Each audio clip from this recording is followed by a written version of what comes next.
right? Like Khabab ibn al-Arat, right? Who knows Khabab ibn al-Arat? Anybody? Khabab? Yeah, but who was he as a Sahaba? Anybody know? Khabab ibn al-Arat. Yeah, good. But who was he? That's what happened to him. Who was he? Nobody? You guys have to read Sirah. He's one of the first Muslims. He's also the first Muslim to openly say that he was Muslim. He was a Najdi from Bani Tamim, but as a child he'd been kidnapped. He was kidnapped and he was sold in Mecca. And that happened. The Arabs used to do that. The tribes were marauding tribes. Suhaib al-Romi was stolen when he was a child and sold into, Salman al-Farisi was a free man, sold into slavery. So Khabab, he was a qain, like a smith.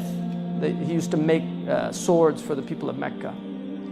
He was owned by a woman, the woman that bought him, Anmar, very sick woman. And when he became Muslim, what happened was, because he announced his Islam, he couldn't keep it in. Because the Prophet ﷺ was in the time of Kitman, but he couldn't keep it in. And he started telling people, why don't you listen to this man?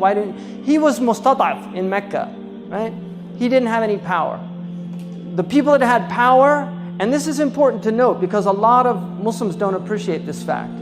The Prophet ﷺ had protection in Mecca. Not all of his Sahaba had protection. Not all of them had protection. He had protection. So this idea that we all have to suffer collectively is a false concept, and people should rid their minds of this idea that because some of us are suffering, all of us have to suffer or throw ourselves in the line of suffering.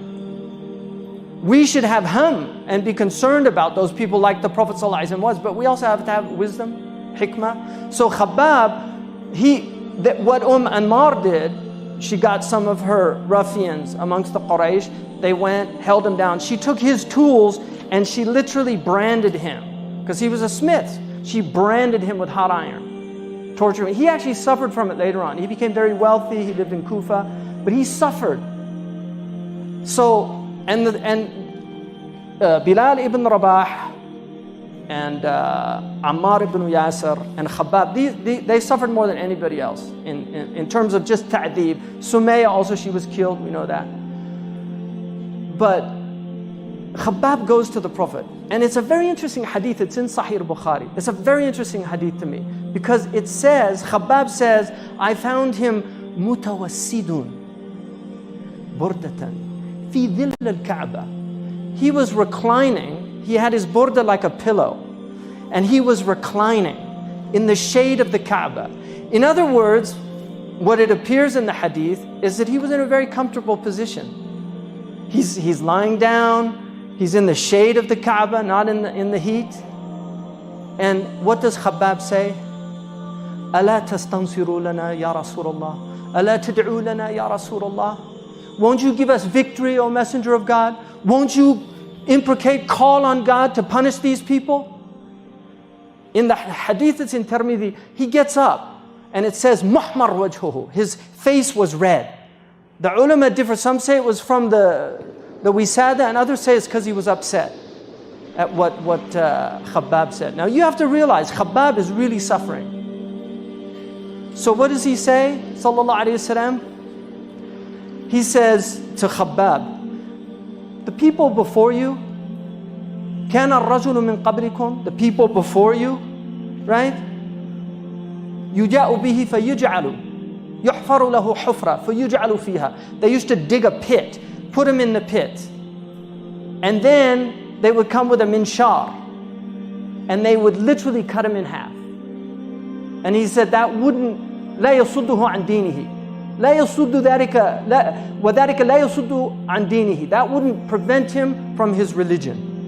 And then he said sallallahu alaihi wasallam, or they would take amshat and they would rake his flesh and tear it from the skin until it went to the bone or the nerve. Imagine, he's talking about torture. And this is Khabab's being tortured.